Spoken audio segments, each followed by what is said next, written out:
problem is Gwaba is caused by you having preconceived expectations, you pre-planning things.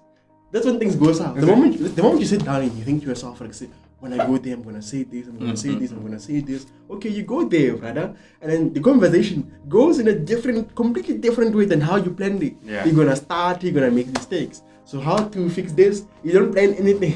You don't think anything. You just go there as you are. You greet her and you go with the conversation. You flow with the conversation. However you flow with it. Because the moment you plan, that's when the problems arise. So everything is a matter of belief, bro. Yeah. Making money is like finding profitable problems to solve, solving those problems, and getting paid. Yes. It's that simple. That's how simple making money is. So the thing that you also need to understand is understand the times that you find yourself in. So what worked for your patterns might not work for you. Yes. Of course, to make money you need to sell things. You need to sell goods and services. But you do not need to sell the same goods and services that your parents sold. Right now it's stupid to start a business and make a board outside. Bro, like even if you put an Instagram there, I'm not gonna stop at the board and then think or say also paintings. Yeah. Instagram. Go to Instagram. Bro, I'm not gonna do that. There's never a time where you stop at an advert, go outside, you see what Instagram, you search them, or no, bro. You're never gonna do that. Where are people's eyeballs? Inside their phones. So if you're gonna advertise, where do you advertise? Where people's eyeballs are at? Social media. Hey, what's up? Romeo J. here. Welcome to a fresh episode of the Everything Groove podcast. As you know by now, I'm chilling here with Ntokozo. And yeah, we'll be getting straight into the thick of things, like always. So my first question for you, my brother, is what comes to mind when you hear the word love?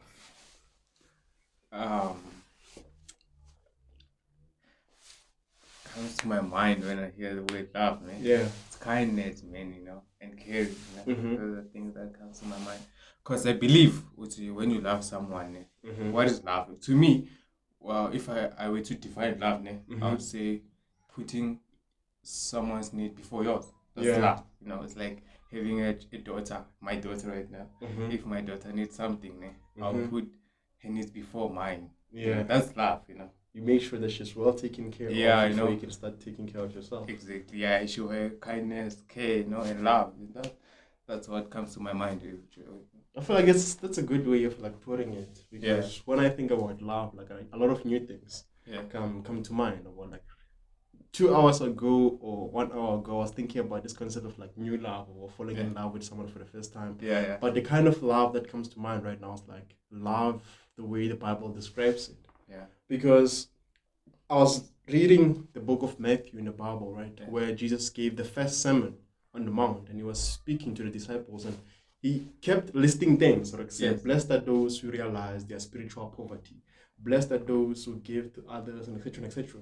And the more you read the list, you realize, like say, all the things that he's saying, blessed are those who do those things, are things that God is actually doing. Yeah. So the more you do things that God does, then you become blessed. For example, God gives us light. Like the sunshine shines for everyone. It doesn't matter whether you're a good person, whether you're a good bad person, or what. Like the sun shines for you. Rain also comes for everyone. Like everything God provides without needing anything back. So when you act like God, then you get blessed. So when you give unselfishly, right? Even when it's difficult to give, or like God just gives. Make sure that everyone is well taken care of in the world. He gives food, he gives you clothes, he gives you. Whether you're sinning or not sinning, it doesn't matter. He gives you. Heals you when you go through so much. When healing doesn't come to the good people. No. Someone can be a criminal or whatever. When they get sick, they can get healed, and God can heal them. Right? Because what? That is love. That's love, bro. He really cares about us. Like he loves us the same way. Love is unconditional, bro. Like even if you do the bad things, at the end of the day, he loves you. Because he knows he cannot give you a burden that you cannot carry. That's what I think. And I was also reading, like, love also goes into, there's somewhere where Jesus asks us, like, say, when you greet or when you treat the people that you know, like your friends and family, with love, you're no better than someone who doesn't believe in God, and etc., because they do the same. Like, thieves or criminals treat other criminals with love, or they show love to their family, they show love to their friends, etc., etc. Yeah. So love is really like going beyond your circle. For example, your circle of friends, your Yeah. circle of family, like loving everyone. I feel like that's something that I'm trying to transition more into, because to me, love was always transactional, right? Like the way I used to look at it is like, I gave and I have to get back. I gave, I have to get back. Mm. Like whenever I give, I'm thinking about what I'm gonna get in return. Yeah. And this, the example that I'm gonna give is like in relationships. Although this love that I'm trying to describe is not into relationships, sort of. So to say, like even the effort that I put into like a new romantic relationship, like I expect like some sort of like reciprocation. Like I want to get the same energy back. That's it, man. Like, because chasing is a wide concept. Yeah. You cannot be chasing someone who's not like chasing you back. You know? Mm-hmm. Yeah, man. In terms of relationship, or like you do want to get something back, but outside of that, like sometimes you have to go the extra mile, or like give when no one sees you. Yeah. Like sometimes doing something good. For example, when you meet someone who maybe is a hobo in the streets, or like buying food for them, or buying clothes for them, like that's love, right? And that's love that no one is gonna clap. But you're doing this, and when you do it, don't make sure that you do it in secret so that no one sees you. Only God can see you, and you can see yourself. So how would you tell, or how would you address a thing of good? Okay, how would you tell someone who does it for the camera, does it like, if gives hope, depends, like you're saying right now, I would say people do it for cloud, for praise, or say when how they're going to give, that? when they go to give food, they wanna have. It's on TikTok, I'm a good guy, bada. How would you address someone like that? To me, with things like this, I always direct them to the Bible, right? Yeah. Like listen to what Jesus is saying, because Jesus was in heaven. Jesus is God, right? So he was in heaven looking at everything from the beginning of time. He was there looking at everything, how humans have existed. And now Jesus came back to earth and taught us these things. Like the first lesson, like sometimes when you read these things, it's like you can read it two ways. You can read this message like or you can read one verse and you really think about it. Like, so what does Jesus mean in this and thing? understand. Yeah. So there's somewhere in Matthew 6, right, the beginning said, where he says, examine your motives whenever you do your good deeds. So motive, the things that motivate you to do things. So he says that if you do things for the public eye, the only reward you will get is the praise they're going to give you. That's it, nothing more. God will not bless you. So the people who are going to comment on your video, the people who are going to like, and the people who are going to celebrate and clap, but say you're doing a good thing, that's all that you're going to get. Right? God is not going to bless you on top of that. True. Why? Because you're not doing it with the right motives. You're doing it to be seen. You're not doing it for your heart. You're not doing it for God. Right? Because when you do those good things, as described, it's like you are helping God. Right? It's like you're doing something that God is already doing. But for example, let's say God wanted to bless that person with like food, but he hasn't blessed that person yet. And now you bless that person with food. You're doing what God is doing. So God will heap you or give you blessings. But now, right now, when you come and you do those things, which is good, and you do it for people and that, know that you're not going to get your reward. And this also speaks about prayer. Like, so when you pray, make sure that when you pray alone. It's between you and God. It's not for people to see, like, say, nah, this guy can pray, this guy speaks nice English, this guy is like, for you and God. The moment is for everyone else. That's the only reward that you're gonna get. That's the only blessing that you're gonna get. Nothing more from that. So there's that. So when what comes to your mind when you hear love? Because I didn't ask you that. Yeah, what comes to my mind when I hear the word love? I feel like a lot of things come to my mind, right? But right now, since I've been spending a lot of time in the Bible, the one thing that comes to my mind is like doing things the way God does things. So Jesus somewhere says that you should aim towards being perfect, since your Father in heaven is perfect, right? That perfection is difficult, right? Like the love that is transactional is not good, right? It's like it's selfish love, bro. And sometimes you wouldn't get that energy back for the good things that you do for other people. You won't get those things. You won't get your good back, right? So sometimes it's just like good love or proper love is sacrificial love, as you were saying. Do you think people still care about love, like right now? If we talk about in terms of like relationships and loving someone, do you really think people care about love right now? Nah, they don't know. Because right now the problem that we have is that people cannot differentiate between love, infatuation, and last. True. Fact. So oftentimes when you go to a new partner, you go inspired or motivated. Your motive is really lust or infatuation. Sometimes you just see a girl for the first time and you're like, oh, this girl looks beautiful. So the one thing that takes you there is like your selfishness. Like, say, I want this for myself. You're not going there because when you go there, you're not thinking like, say, I want to make this girl my wife, I want to take care of her, I want to have kids. Nah, you're going there because you want to satisfy your maybe good or bad desires, however you choose, maybe your loneliness. Like, so right now I'm lonely, whatever. Then I want to satisfy myself. And then she comes second. Once she meets your needs, for example, let's say you're lonely. If she can cheer you up or give you that need, that's when you start thinking, okay, now that I've received what I want, now I can give. But you never go there with the sense of like, I want to give. And then if she returns the favor, then that's it. So I feel like... I wanted to ask, the problem is our generation or this thing being like for a while. Because remember, you should answer me carefully because there's nothing new under the sun. Yeah. So I feel like, as you're saying, there's nothing new under the sun. It's always been happening. But the situation that we have right now is that people of the past understood.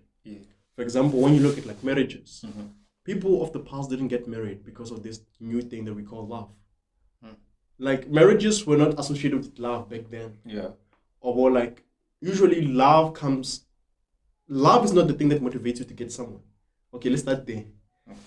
Like when you see a girl for the first time, it's not love that's going to make you to go to her and share her hair and do things with her. That's not love. It's lust or anything.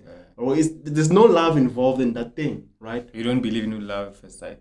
You don't believe there's no such thing as love at first sight. How? There's no such thing as love at first sight. When you see her for the first time, like you're not thinking that's okay. My question is this: when you see a girl for the first time, maybe there are people who like look at a girl and be like, see, this would make a perfect mother for my kids. From this day onwards, I want to take care of this girl.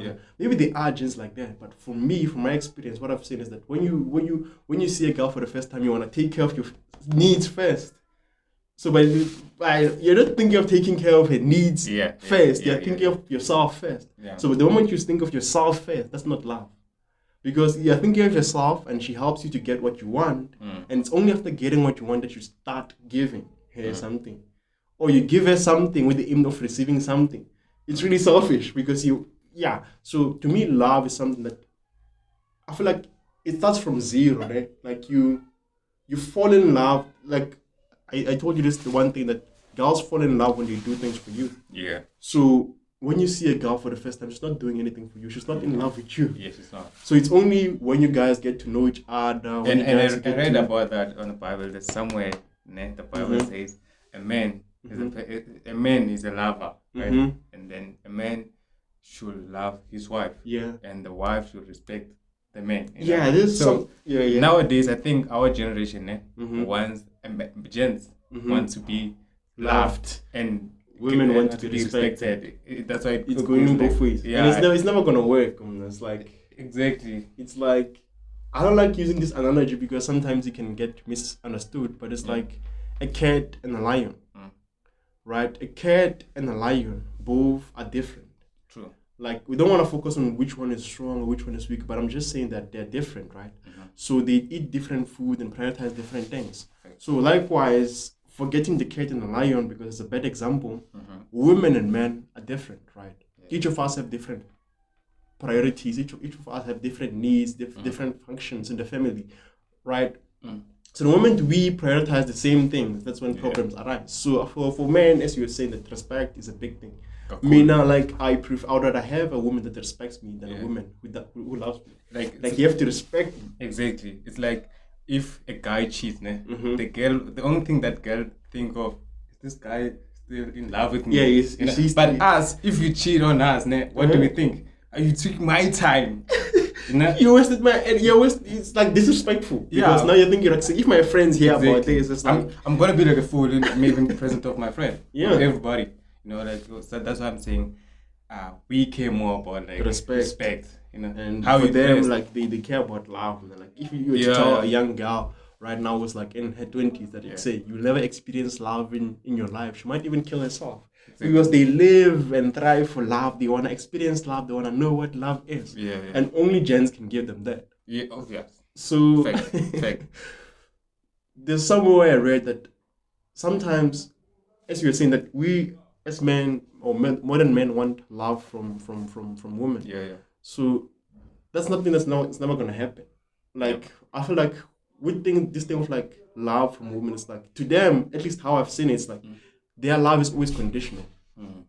Like certain conditions need to be met for them to, I wouldn't say love you or to respect you or to do that. There are certain conditions that need to be met for them to do things for you.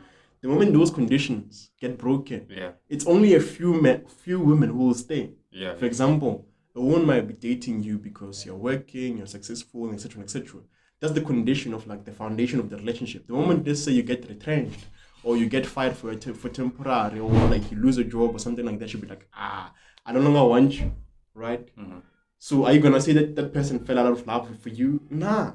Or like to them there wasn't love. Because love is not something that you can separate. Or like love is something that, because whenever you read about love in the Bible, sorry to carry up. Now you just like I just like thought of something as we were speaking. I thought of like you can be in a relationship with a hand. And then she could leave that relationship 2 months before she break up with you. Yeah, she's like prepared. That's why, like, to a large extent, that is something that I've observed with regards to romantic relationships. Although I didn't want to get into this, is that usually when a man cheats, 90% of women get back into those relationships. Why is that so? Because they were not ready to leave. Like for you, maybe when you were ready to leave, but in herself she wasn't ready. It was like a shocker. Because she was comfortable, she was happy, she was everything. So the moment you cheat, that's when she starts leaving. Like it takes maybe 3 months. The relationship will never be the same from then onwards, because the thing of like you cheating is always gonna be there for her. So that's when she starts detaching herself, or that's when she starts like slowly and surely, and then after 3 months, and then she tells you, hey. But after you cheat her, she's not gonna stamp you same time. This is it. Or because women usually, as you were saying, they take time to, like, as you say, they want to make sure that when they leave, there's nothing holding them back, like say, so that when you come back and you say, babe, I still want you, I still love you, they'll be like, there's nothing. Or but that ain't fair, bro. Because like that ain't fair. Because when you leave me, after maybe you have detached 3 months, right? I'm still in love with you, bro. That's not fair. When you leave me and tell me, bro, I can't do this anymore. You don't think with me now, how am I gonna feel? And the crazy thing that happens now, there's this law that I like, and people take it for granted because they didn't understand it as good as I do. There's this law of power. They say in any relationship, whether it's a relationship between an employer and an employee, a father and a child, a woman and a man, the one that has the most power in the relationship is the one that needs the other the least. So an employee needs the employer more than the employer needs the employee. So the employer has the most power. So in a relationship between a man and a woman, usually these dynamics always shift. Sometimes the man has the most power, sometimes the woman has the most power, and sometimes it's balanced, right? So it always changes depending on its dynamics of the relationship, depending on the situations. So what happens when a woman starts pulling away from you is that she gains the power. She stops needing you more than you need her. So that's when more gens start putting in effort. Like a gent might be cheating, doing all the nonsense there, but the moment a girl stops giving you the same attention or caring as she used to, like for example, if you were always out and she would ask you, baby, where are you going? Where are you? The moment she stops doing that, then now you start asking yourself, like, so what's happening? Maybe she has someone else who's talking to her. That's when you start putting in more effort, hoping that she's gonna regain love for you. And the more you do those things, the more she detaches from you. Or the more you do those things, the more you take away power from yourself and you give her power. That's when she realizes, okay, this guy needs me. And it's like, because early on you were the one who had the most power. Now you're shifting the thing. So one of the things, like when a girl starts pulling away, so this is something that let me not go into my experiences, but this is something that happened to me. And coming to a realization of this thing, like sometimes it's like when you read a lot of books, like you're aware of a lot of things, and situations like this whereby a woman starts detaching from you, like it's sad, bro. Like I knew what's happening. I know what's happening. I have the experience that I know this is what's happening, and there's no way to stop it. You've experienced, man. I have experience. Yeah. It hurts, bro. Like, you know, like, so I see the girl losing interest in me, Yeah. and there's nothing I can do. There's nothing. So there's two things that I can do. I can either lose power by putting in more effort, putting in more time, like most gens do, buy my hair more flowers, go on more dates. So with me, knowing the law of power, I understood that I say, the one that needs the other, the least has the most power. Yeah. So if she starts pulling back, I start pulling back, and she'll come back. Okay. My man, let me tell you something. If you see, if the conversation is getting shorter with you, it's getting longer with another someone man, else, leave before they leave you. To me, I wouldn't say leave, ne? I would say stop giving her attention. Yeah. Right. What I realized in that situation is if you stop giving her attention, what if you're making things worse? Like, you know. What if you make with me, I'm always playing the long-term game, right? Because to me, how my relationships end, it's like it always ends with me being the bad guy. Like, for example, if things I see something like that happening, I just stop all communication. Like, there's always between me and her, there's always gonna be that thing of like, you are the one who stopped talking to me, right? It's like compared to like you being honest, like say, I feel like this is not working, let's end this. Because the moment you put a stop to it like that, it's impossible for you to get back one day. Why do you want to go back? Just to keep your options open. Or sometimes you never know, right? Like for now, like right now, I'm prioritizing the right things in life. But for the old me, I was always playing the long-term game in a sense. There are times whereby I link up with my exes and we are like we're still like cool. Why? Because now I was the bad guy. Or like she was the one who dumped me because I did something, whatever. Like it gives us that attraction, or like she still has some she's still in disclosure, or like it gives us something to like. But I read something somewhere. They said, I don't know if it's true, because I don't have experience with that. They said if she leaves happy, there are less chances of her coming back. But then if she leaves crying, she's going to come back. There are chances. That's basically it. Because if she's happy, bruh, if she's happy, understand this. If she's happy, she has detached from you and successfully found your replacement. Even if that guy is not gonna date her serious, she has found someone else. So do you believe all those things? Do you believe there's always that guy? There's always that guy. Do you believe there's always that guy? From my experience, I would say yes. I don't know, come on, man. Yeah? Can't be serious. But girls, bruh, like girls. That's why what you're saying right now is like girls know their boyfriend, their next boyfriend, which is true. They do, right? They do, right? Yeah, always. Always. Like so, always, yeah.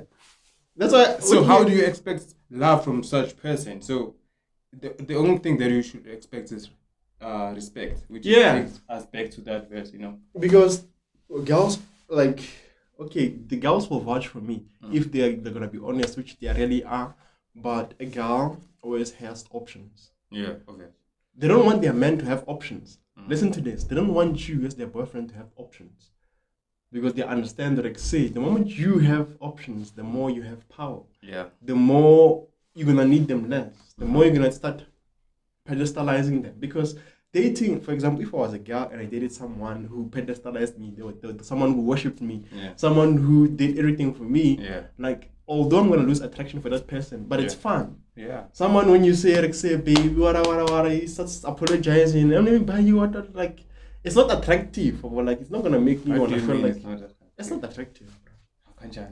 If you are a yes man, there's nothing attractive about being a yes man. Like, for example, when I'm going through something, you're the one apologizing for everything. Yeah. Like when, let's say, a girl texts you right now and I ask you, like, so who's that? You be like, this one, and you delete everything. Like, bro, like, how can I put this? Like, even you as a gent, if you had a yes girl.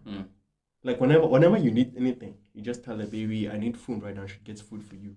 Baby, I'm sad. What? She apologizes. Baby, sorry. Yes, food. She does all. It's gonna get boring.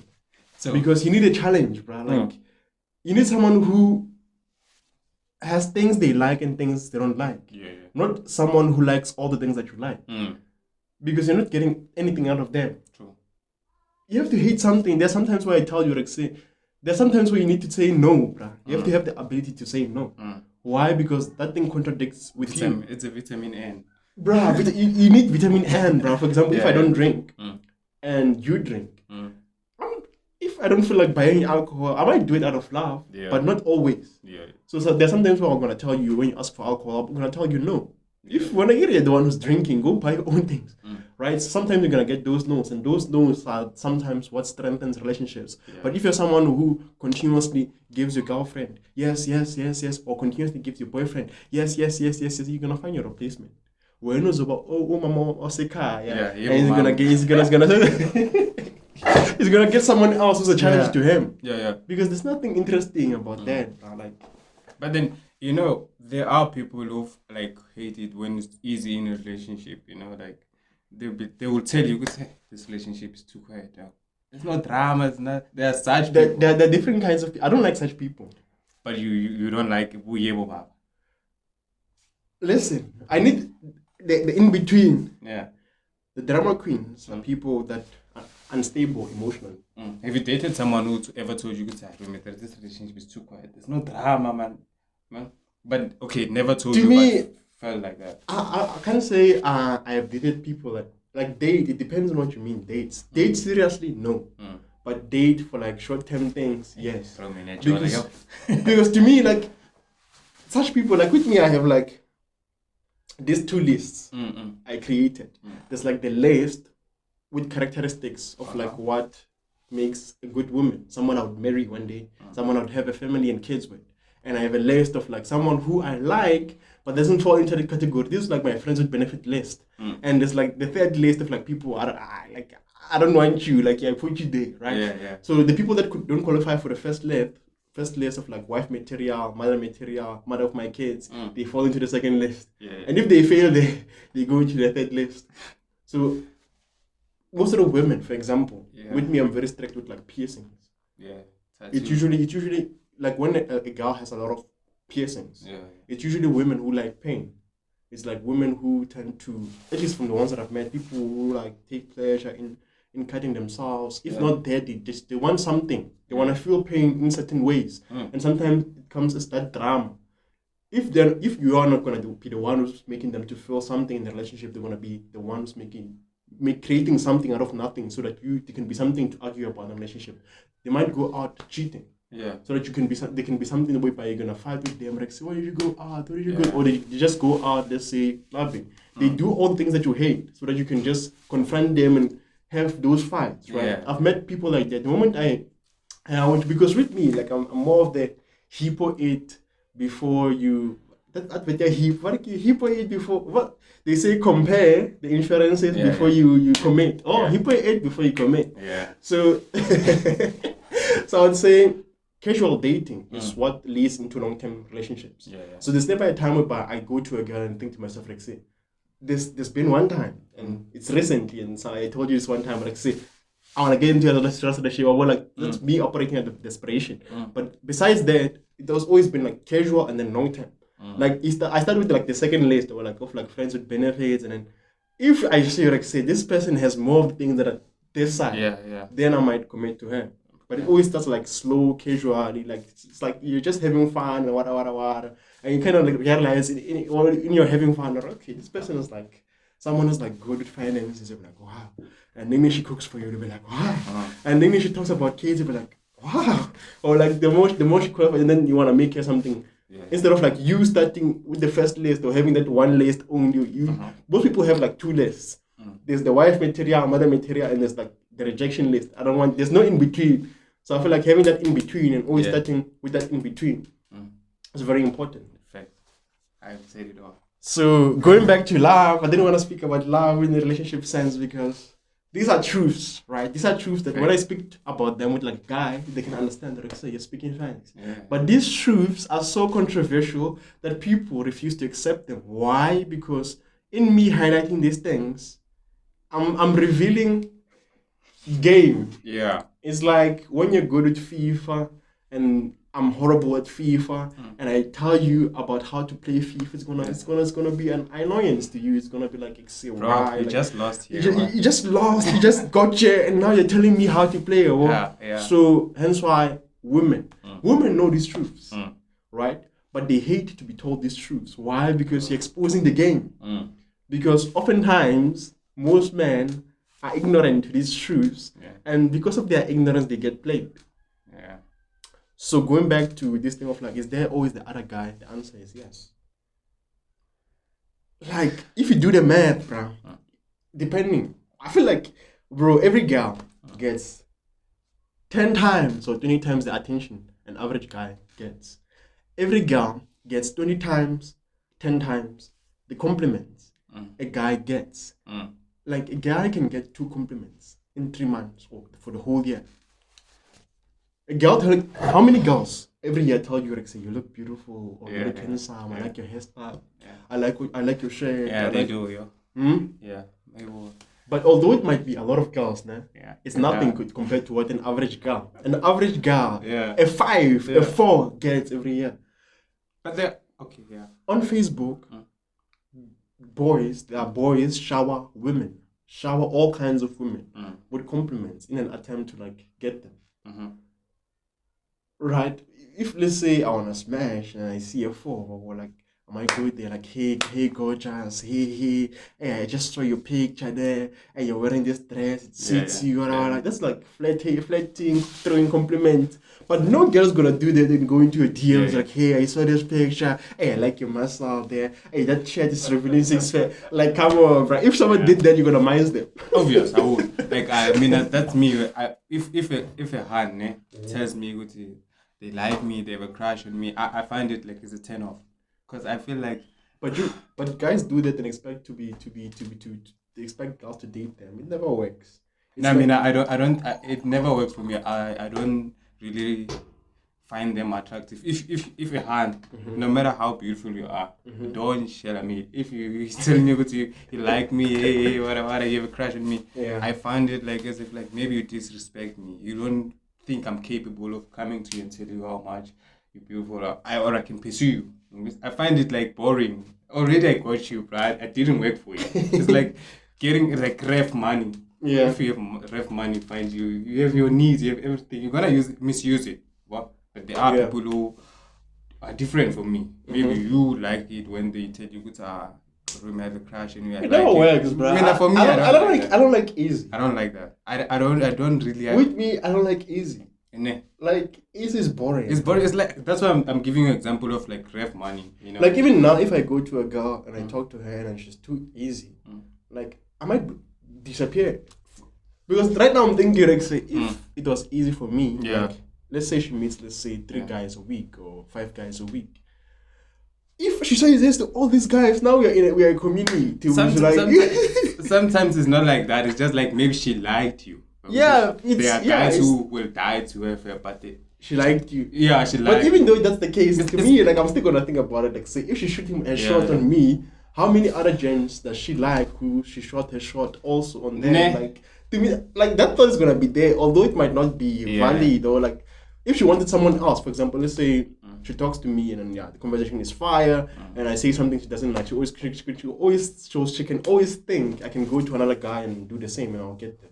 Yeah. So to me, it's like, respect, or like, as you said, you valuable respect over. It's like a springbok going to a line, asking for direction. Hey, like, bro, now in a world will be confused. Like, say, you should have the one who's always chasing. Yeah. And now the prey is coming to me. Like, is there poison in there? Like, you wanna check corners? Who's trapping me? Who's watching? Yeah. No. Before, or was it something like that? Yeah, it never works.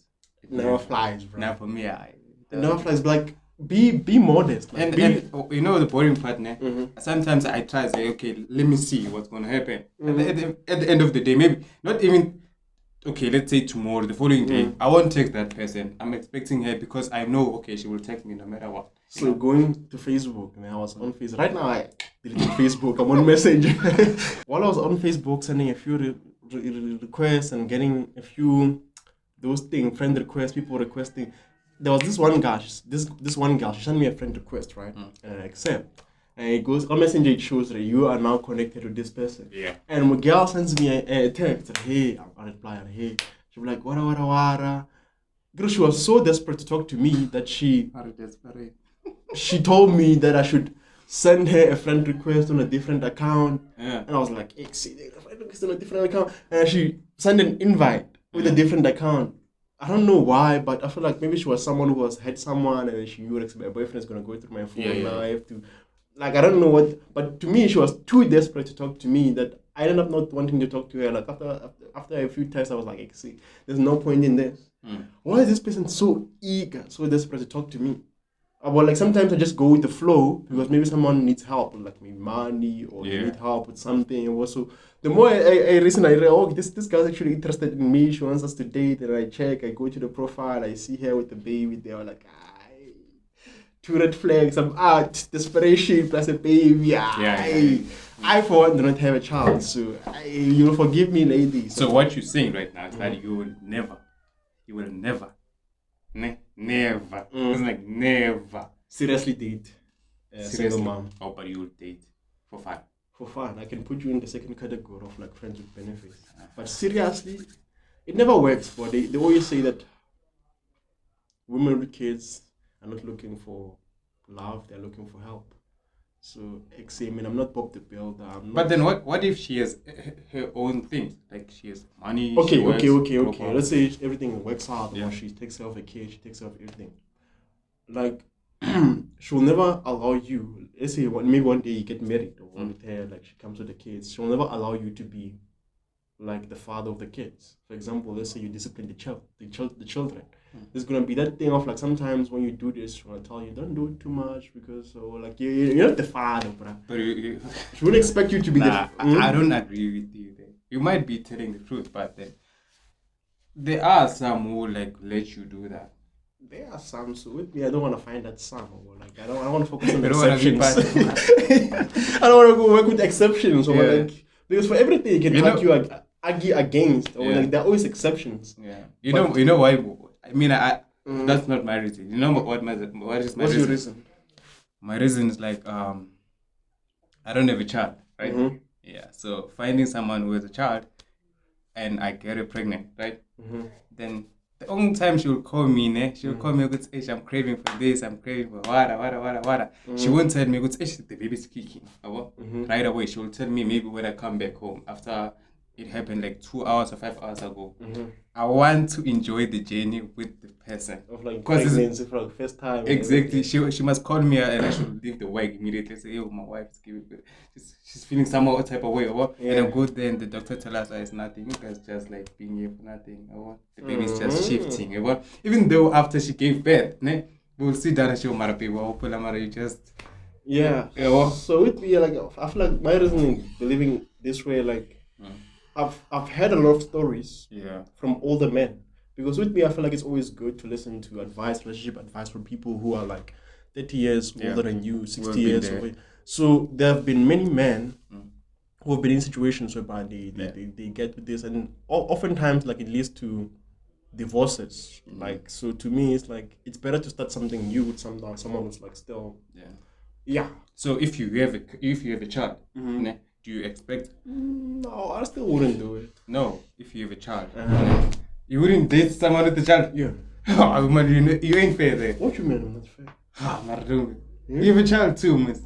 Bro, when I'm strict on my rules, this is preference, or like it's someone who it's like sometimes this is my preference, or sometimes you must remember people are too quick to judge, or like not all of us are the same. Or like if someone tells me like saying like I'm into chubby hands, I for one I'm not into chubby hands. Like I might not understand it, but I accept it. Right, because right now what women are trying to do is like they're trying to get all men to believe in the same things. Like say you must be accepting. Like it's preferences. With me, like I expect you to be pure. So even if I have 15 kids, I expect to find someone who's still without kids. Why? Why? No, bro. I'm not gonna raise another man's child. But you want someone to raise your child. I mean, yeah.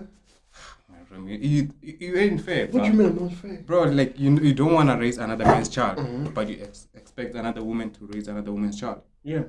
Why? It'll be out. I'm not. It's not like I'm gonna be putting a gun on her, like say, raise my kids or do this. It's like you always have the option to leave. People forget this, bruh. Like when a girl was with me, it's not gonna be with me because I forced her to be with me. She's gonna be with me because she wants to be with me. So when I meet her, I'm gonna tell her I have so and so kids. If you're still sticking around, it means you're ready to take the responsibility of raising my kids. You understand? It's not like I'm forcing you to say, be my wife, raise my kid, whatever. There's no force. But she's not forcing you either. Yeah? She's not forcing you either. Nah, bro. Then won't you... what you wish is not forcing... It's not forcing me, né? But now it's a gent, bruh. Yeah. The moment you say yes to like being with her, you also... There's like an acceptance of responsibilities. Nah, even the woman... Do you understand? The woman that comes into my life when I have kids without kids, she automatically expects or accepts the responsibility of raising my kids or taking care of them and doing the things that mothers would do, right? Likewise, as a gent, if I'm without kids or I have a kid and I go to someone who has kids, like automatically I accept the responsibility that I'm gonna take care. I'm gonna be the provider of who? The kids. Yeah. But are you gonna treat her the same way you say mothers treat stepdads? Are you gonna tell her, don't do that to my child? Don't be towards her. No. But then why do you say women do that? Why do you say women do that? From what I've heard, because I can't speak from experience because I've never experienced such things. But from the men who were once married to like single moms or with moms who had different kids and etc. This is what they've experienced, and they shared this or say we experienced such and such, and I realized or say to me like all the drama, well like this is just one specific example which might not apply to everyone, but there are other things about like that to me I was like it's not worth it, or like it's too much work. I'm like it's better to start something fresh, something new, and then take it from there. But I mean, I would say if someone wanna do it, they are free to do it, you know. I feel like this is how we learn as the world. Or like you can't all operate the same way. Or like you need diversity. Or when you'll go there, you'll do it. Don't say me. Don't say me. Okay. Say someone will go there and don't, because it don't always be the same. Yeah. For example, right now I can say when I don't want this, I don't want this. Maybe you can get what I say I don't want, then you can be the happiest man in the world. Like whereas if you prioritize what I say I want to prioritize, you'll be miserable, you'll be sad, or like because all people are different. Like sometimes like if a woman is good, right, regardless of whether she has kids or not, she's good, right? She's gonna treat you nice, she's gonna take care of you, she's gonna do all the, and also there are other cases, for example, that there's a difference between a woman who, let's say she was married, right? She had kids, or she had a kid and the husband died. That's a whole different story from a woman who had a kid with like someone and they dumped her or the relationship went south. Why? The first woman was committed to her husband. Yes. There was no flakiness, there was no shakiness. She was honoring her husband, she was taking care of the kids. It was like a family unit. True. So that structure is more stable. Like the child grew up in a home where she knows, like say there's like stability. My father is married to my wife. Like the child gets to experience what love is, that in third person perspective, or like she sees it, she learns the example of like what love is, what is sacrifice, what is commitment, what is all those things. Whereas the second partner, like the experience that they have, like there's no safety, there's no security, because the relationship can go south anytime. So which is why also I don't want to go into marriage, but this is something that I was speaking to with my friend. Like right now, it's like one of the reasons why I date. As much as I give this advices and etc., most of the things that I give out was like things that are no longer applicable to me. For example, the things that I tell you is like the best knowledge out there with regards to how to date. But right now, what I'm shifting towards like becoming someone who's worthy of being married, because sometimes our behaviors are not sustainable. Because I was thinking about this recently, right? I've been meeting a few of my old high school friends more and more often, and I realized that most of them are still dating the way that we used to. Like most of these people don't know what it means to be single. There's never been a time in their lives where they were single. There's never been a time in their lives where they woke up and they didn't get a good morning text. Which is the best feeling, man. Bro, I don't want to lie. Being single being single is nice. It's nice, bro. Okay, sometimes you get lonely and shit, but then it's nice, man. It's the best feeling. You'll sleep without saying good night to anyone and wake up without the fear of like, I did I have to explain and this and this. And most gens don't know that. There's no And pressure. I was thinking about this, the craziest thing, right, is that most of these people's relationships last on average 3 months. 3 months, 4 months, 1 year, right? Yeah, is the maximum. Yeah, is the maximum. These people have never been single, and their average relationship is they don't know like 7 months. They don't know themselves. So every 7 months, it's like these people are getting new partners. Or sometimes they have like 3 partners. They have 5 girlfriends. The worst part, they attract like the same character. How? Like they attract like same. Oh, the same. Yeah, because you know, as men, we want more of the same. It's like you're going over and over. That's why it's like there's no growth. Because fasting is important, bro. Like fasting, because I was telling this one guy and he didn't believe me, because whenever I tell people that I'm single, it's like trying to tell them that this guy is pink, or they were like, say, what are you crazy? They were like, why? Like, you are like this, you're Romeo, you stay in such and such place, you have access to this and this and this and this. How are you single? Like, it doesn't make sense. To me, I'm single by choice. Because with me, like when I was in uni, the one great thing that happened to me in uni is that I used to spend a lot of time with old people. I spent more time with people that were married, more time with people that were where I want to be in life. People who were doctors, people who are architects, people that were excelling in their academics, are excelling in their work. The moment you sit with those people, you have different kinds of conversation with regards to relationships, with regards to money, and they always give you advice because you're young. Or they tell you, like, say, prioritize this. When they tell you those things, at first you'll be like, these people are crazy. But actually, when you sit and think about it, it's like the people are telling me their experiences. These are like books. That's why I like books, because books is like you're getting someone's experience without actually going through the trials and errors and tribulations that they went through. So you can avoid some of those pitfalls. So he told me this one guy, he told me that had he not dated the way that he used to date, he would have achieved a PhD or had 3 PhDs, but right now he only was able to attain a master's. And it's only now where his life is more stable, where he's working towards getting a PhD. So he told me that sometimes there are times whereby men love their women so much that they sacrifice things. For example, let's say you're supposed to go to the UK. There's like a study opportunity, there's like a job opportunity. But let's say your woman is here, you will think, you're like, say, I love this woman. I'm not going to go there because my woman is there. And sometimes there are people who go to different specific provinces or specific colleges because of the woman. Or like, say, I want to be closer to my woman. I want to be closer to this. And sometimes you sacrifice a lot because of doing those things. And he told me, like, say, Romy, he looked at me straight in the eye and told me, like, say, the way you are right now, you're handsome. Right now, you just finished school. You're graduating in a few months. Like, a lot of women, a lot of young girls would want to date you. But most of that dating is going to be meaningless. It's going to be a waste of your time. Because to me, I'm of the belief that top tier women are not scarce. They are not scarce. Do not prioritize that which is not scarce. Because women prioritize different things at different ages. Right now, at your age, you're still young. Women are not looking for what they're looking for in men who are 30. When you're 30, they expect you to have your life figured out. They expect you to have a car, to have a house, if you don't have a car and a house, to have like some sort of an income, to be earning enough to take care of yourself, to take care of, let's say, if a child comes into your life, you can be able to take care of those things. So in your early ages, prioritize getting in that position, because as you age, the only thing that you're gonna be able to get is like one night stand. Because now it doesn't require you to like tell them who you are and etc. So when you're still young, that's the perfect age to get your life together. And sometimes it requires you to sacrifice.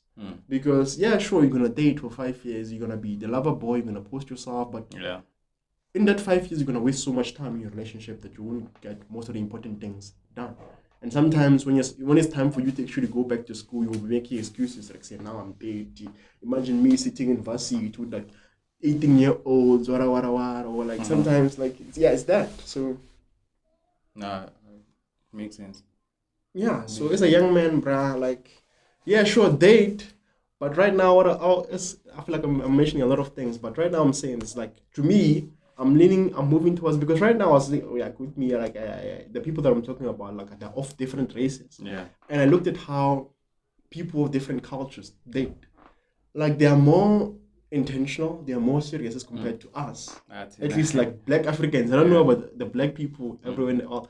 Black Africans is like there's no purpose, there's no intention, there's no motivation, there's nothing. We're just doing it for sex. We're doing it for vibes, for feeling good and having fun, and that's it. Outside of that, there's nothing, bro. Like there's no ROI, there's no I'm building, I'm doing. It's few. Maybe there are people who actually do it, but it's only a few. The people who are actually doing like it seriously, like they're not doing it seriously with people they're supposed to be doing it seriously with. That's what I'm saying. So, bro, love, going back to love is like, I feel like I've been speaking over and over again. Yeah. Right now, I'm prioritizing loving people the way God loves people. And that is like a journey of seeing people through God's eyes. Because, like say, as gents, we have that hot baby 0 to 1 scale when it comes to women. Like say, this one is a 5, this one is a 3, this one is a... So sometimes like viewing people that way of like 3s, 2, 1s, like giving them those numbers makes it difficult for you to love them. Like there's some, let's say for me, 3s or 4s, or like to me, I'll be like, say, I don't see 3s. When I'm walking, I see a 3.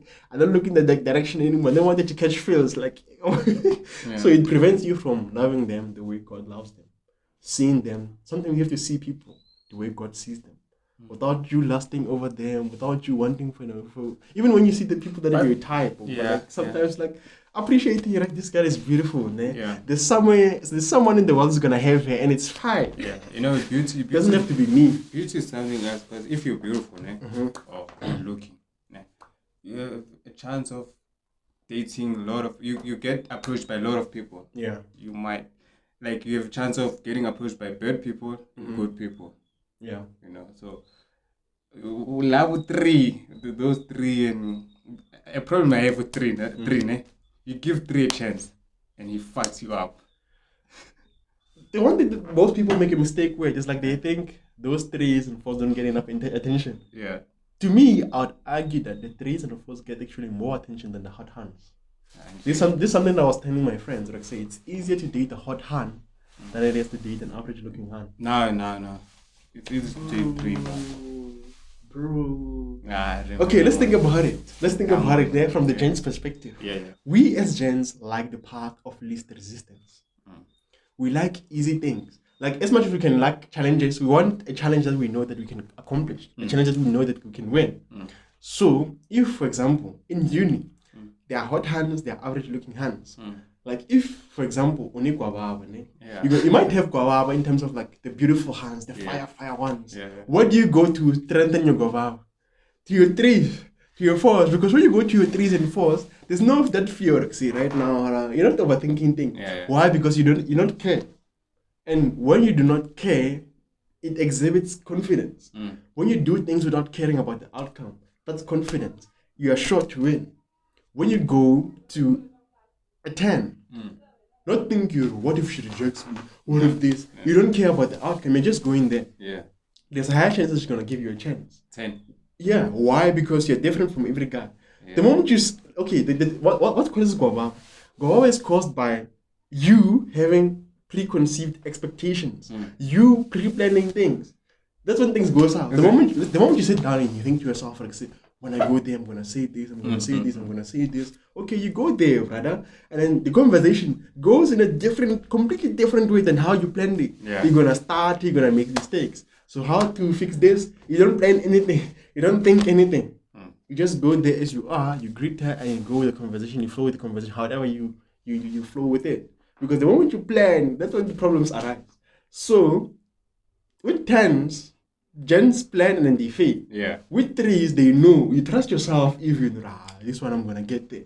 There's no, even if she says no. But then I believe the 3s, they don't get enough as much attention as like... They do, but not as much as like 10s. The 10s get attention online.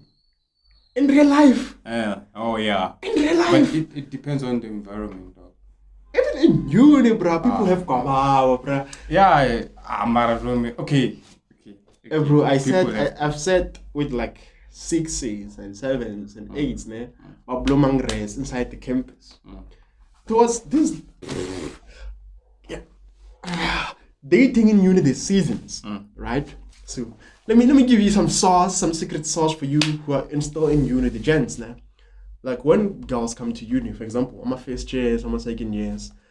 Early in the year, they have this ego, like saying, man, I'm hot, I'm gonna get tons. They reject most of the gents, or they think like saying, man, yeah, they're still fresh from cars, so in cars they will put chair. Then they realize, like, say, they're not getting as much attention as they used to get. Towards the end of the year, like a year might go by without like a hot hand not being approached by anyone. And then she starts asking herself, like, see, maybe there's something wrong with me. She goes to her friends who are also hot. None of them have been approached by anyone. All the average looking hands are dating. From early on, from January, the average looking hands are dating. Because when a guy comes to them, they actually get to date them.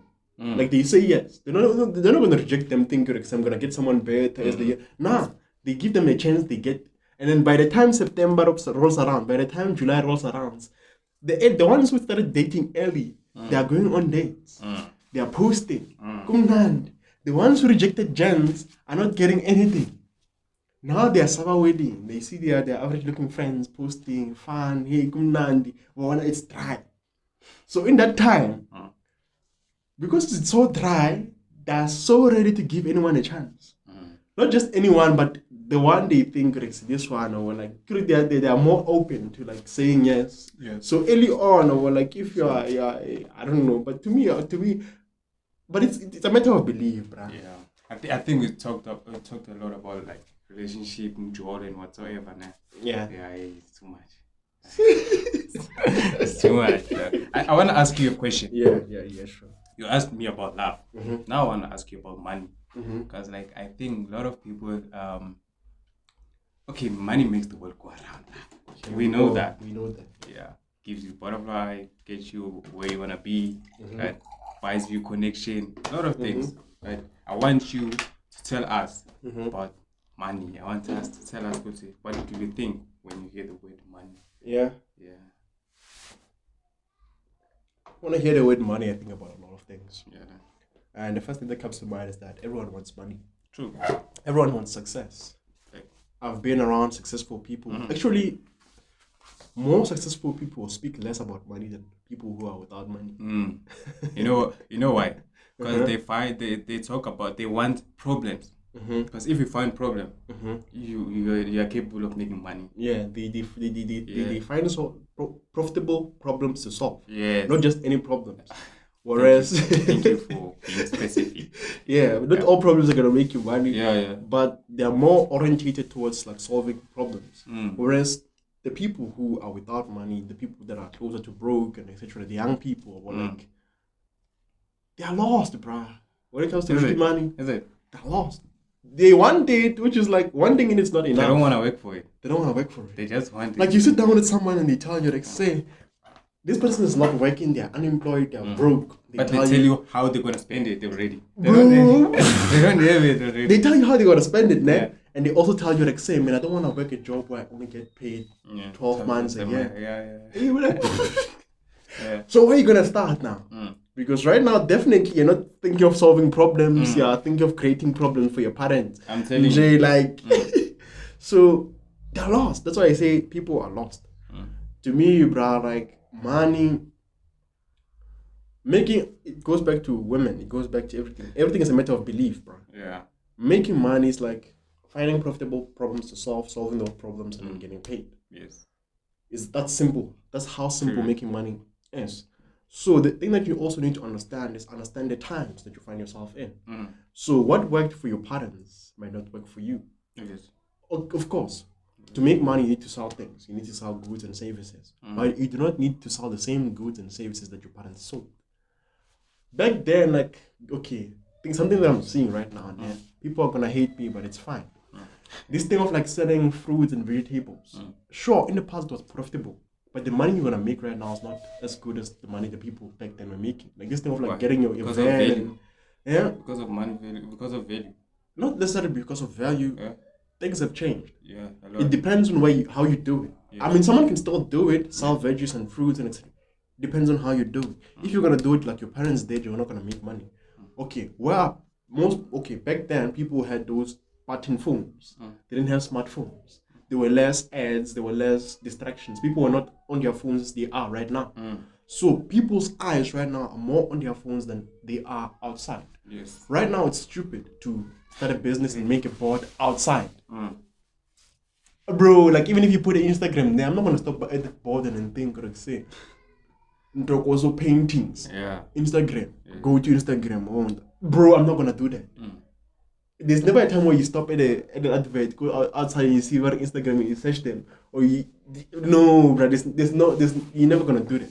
Where are people's eyeballs? Inside their phones. So if you're gonna advertise, where do you advertise? Where people's eyeballs are at? Yeah. Social media. You can sell your fruits, sell them there, sell them online. Do not park your car outside. That's the thing. Like, understand the times that you find yourself in. Yeah. You can still do the same things, but do them differently. Understanding where you find yourself in. Secondly, making money. Man. I was reading this other book. It says that you can make money anywhere in the world. You only need to understand one thing. What do people want? What do people need? Give them what they want. Give them what they need. You can even ask people what they want and what they need and give them that. Because if you just solve everything, you're going to make money with a few things, your business is going to collapse. That's the problem. You found the problem. Right now, identify the problem. Right now, I can go to all the young people and ask them, like, say, what do you like? What do you buy? What I realize, like, say, these are the common things that they buy. For example, let's say they buy quotas or they buy whatever, they buy chips. These are the things that make money. These are the things that are guaranteed they're going to make me money. I focus on meeting those needs. In that book, there's this other guy, he mentioned like an example where he didn't know what to do, what business to start, right? He was someone who was good at like carving things from wood. So he would carve things for fun and he put them in his house. And he realized, like, say, his kids love those things. Like, they love them. And he thought, like, say, why don't I make these things and sell them to kids? And he started doing that thing. And his business became so successful because he used the kids to judge whether the product was good or bad. Yeah. He became so successful that he made billions. From carving things from wood and then selling them. So the thing is like finding out what people want. Go to barber shops, ask what do people want. Yeah. Give them what they want. Yeah. Simple. What are people crying about? People are always crying, bro. They're crying about weather, they're crying about things. So those concerns are your way of making money. So to me, bro, like making money, bro, is like it requires you to get dirty. To do the uncomfortable thing, to do what most, it's like, it's not sexy, bro. Like standing or doing the actual, doing work is not sexy. People want this Instagram life where they want to look like they are doing things instead of like actually doing things. Yeah. Prioritize doing things instead of like looking like you're doing things. Do work instead of like trying to look like you're doing work. Okay. That's why, like, to me, making money is easy. But it requires work. I want to ask you a question that you always ask me or everyone. What does the Bible say about money? About money? In your opinion. Yeah. I didn't read much about money, although I told you to read the Bible about money. Yeah. But it always says, like, say, as a man soweth, so he shall reap. And there's the universal law of God. Like, what you sow is what you reap, multiplied. Yes. So if you're lazy, you're not going to make money, bro. And most people are lazy right now. Like, lazy hands don't make money. If you sit on your hands in times of harvesting, when the opportunity is here in front of your eyes and you're not taking that opportunity, you're not gonna make money, bro. Like, you have to. There's no substitute for work. That's what I gotta say. Those who work hard make money to take care of their kids, their families, and everything. So that's basically it. Work. If you don't work, bro, you don't make money. It's simple. It's like work, make money, work, make money, work, make money. What do you think about money? Money. Money, like I said, money is something else. Money makes the world go around, like me. And I've noticed a lot of people praise money more than they praise God. Like, they give money attention than they give God attention, right? I think like we are now in a space where in high school, however, they told us good money is it's a want. But now as an older person, you understand because this is a need, and I think a lot of people make bad decisions when it comes to money. Like they make bad decisions when it comes to money by they can. It's like if you were asked, Romy, right now and say, we give you 10 billion for 5 months, but then every month we give you lose a sibling or a family member. Would you take it? No. But then do you know there's someone who's obsessed, who really needs money, that would take that offer? because they praise money more than God. They say they go, we are financial for the woman at the end of the day. You know, they sacrifice. Like, I don't think money is what we should be like praising more than God right now. You know. Yeah, that's what I think of money. That's powerful, brother. Yeah. And that's true. There's somewhere Jesus speaks about money, or say you cannot serve two gods. Because you can hate one and love the other, and people that's where they are right now. It's like you know why he said that? I believe he said that because there will be a day where money don't buy. That day will be a day where we're getting judged. You know. You can't buy anything. You can't buy your salvation. Let me tell you something. You can have all the money in the world and buy the expensive shit here. You can have your G-Wagon, whatever favorite car you want, or anything, a big house. When you die, nobody cares about that. Nobody cares that you once had money. But then the things that you did, the memories that you created with your friends, with your family, they're going to stay forever with them. You know? Yeah. So if you say you prioritize money, okay, it is. You have somehow to take care of your family. Yeah. You know, but then you shouldn't like put it there, you know. Yeah. Yeah, man. It reminds you of like a verse. I think it was like in First John chapter 2 or the end of First John, where he says, "Dear children, make sure nothing takes the place of God in your heart." Yeah.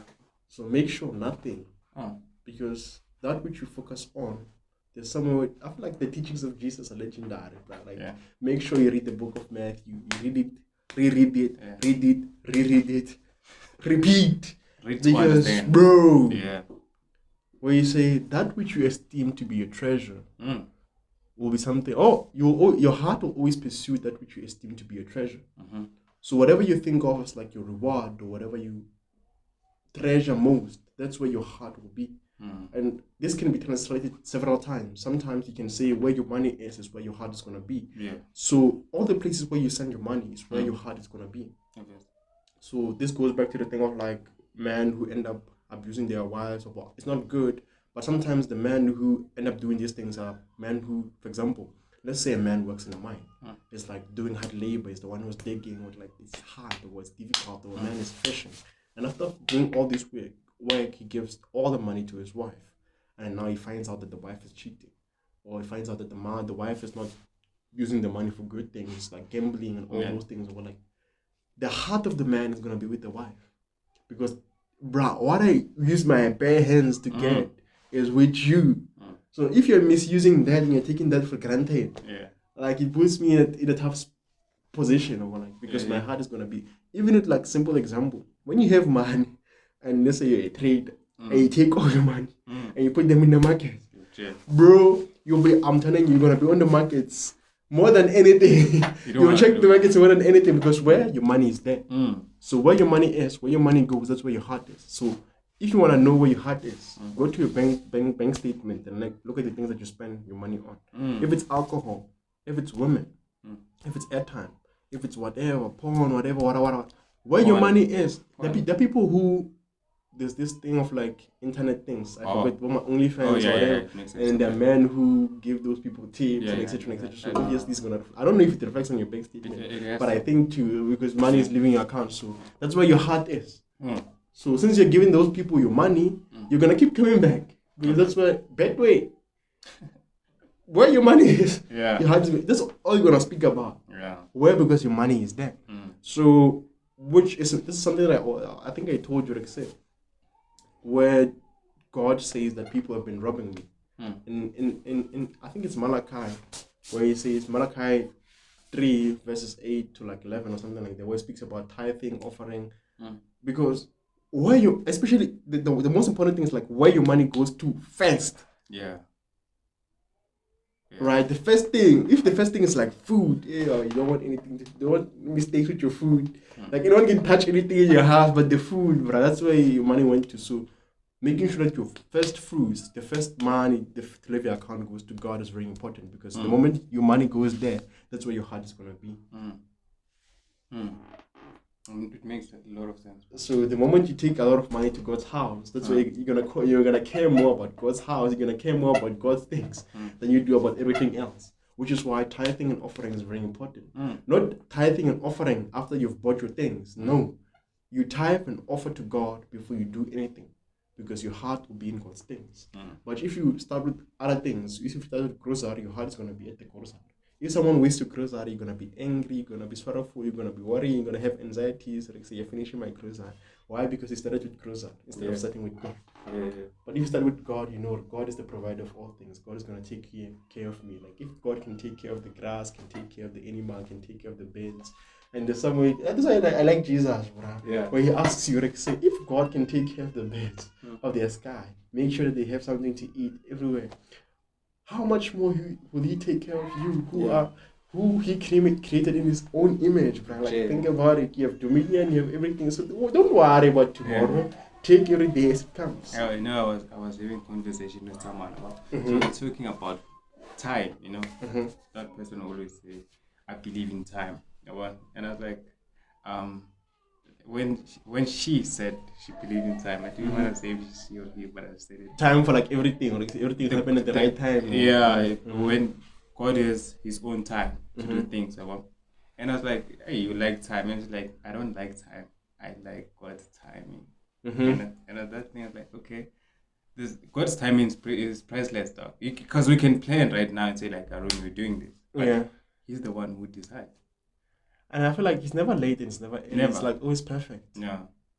I can say it can always be early, but his timing is always perfect. Because he knows things that you do not.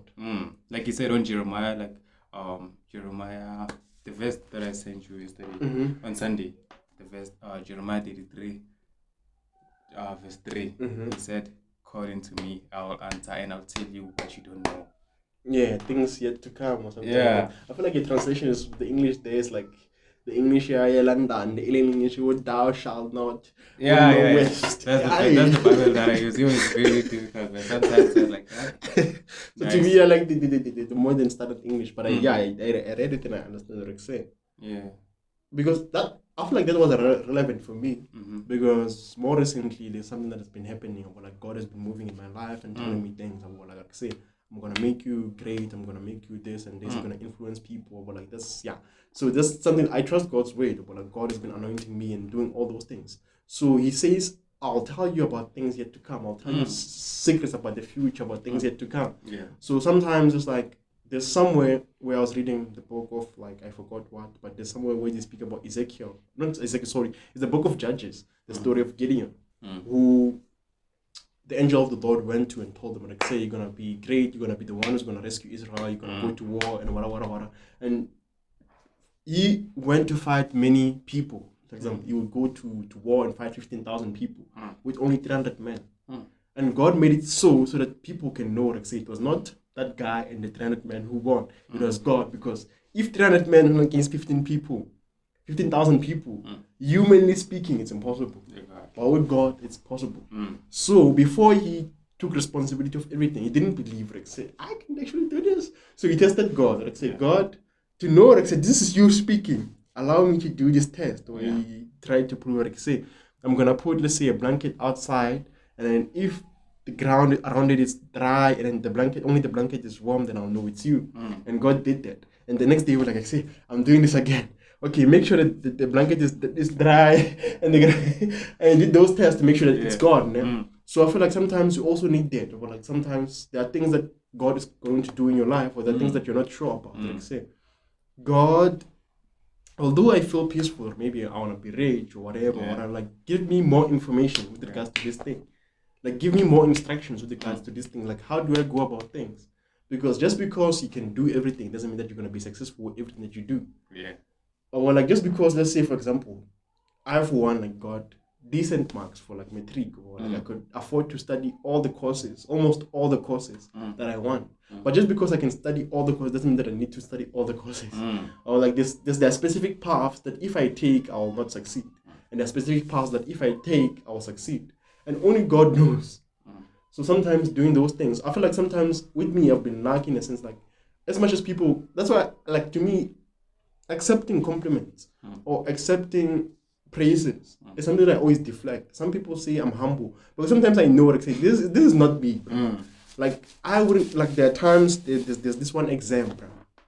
final exam was difficult. Like people there are these drugs, they are called Ritalin. It's for people who have ADHD, right? So people who can attention deficit, or people who can have attention, so it helps with attention concentration. So it's not good for someone who's normal to take those things because it alters your hormones and everything. So usually during exam time, people take those drugs, right? Because it helps with like attention, retention of information. Like, bro, you're gonna have some sort of a photographic memory. You're gonna remember everything how you read it. You remember the page. You remember like seeing this if you're looking at the page. Like you remember everything. Like to me, on average, like the science of learning, on average, a human can focus for like 25 minutes. So when you study, you read for 25 minutes and you need to take a break. Because everything that you're going to study after that, you're less likely to remember it.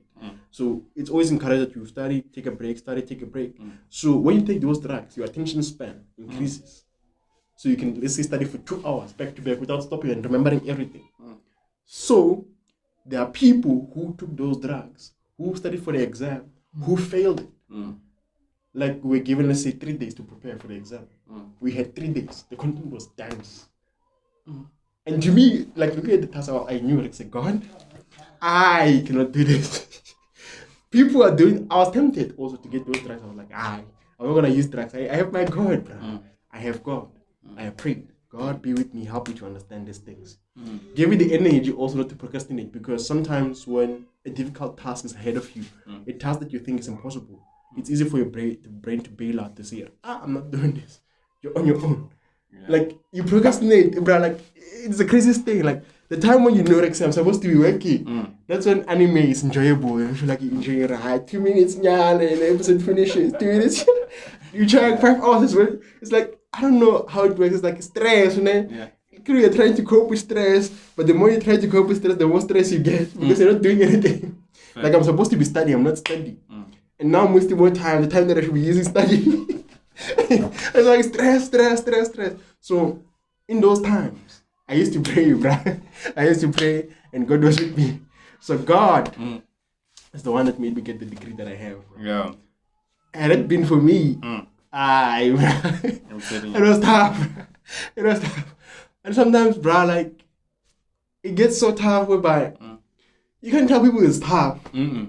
Like, because at the end of the day, you're the one who chose this course. Yeah, they didn't force you though. They didn't force you. No one pointed the gun, so no one's gonna say wada. So guys, there's more that we can say about money, and there's more that we can say about other things. And I feel like right now we've been speaking for a while. We don't want to take your whole day because we respect you as individuals, or we respect your time. So we'll talk about more things on more episodes. If you enjoyed the video, please like, subscribe, and comment down below, and have yourself a beautiful, beautiful day. Cheers.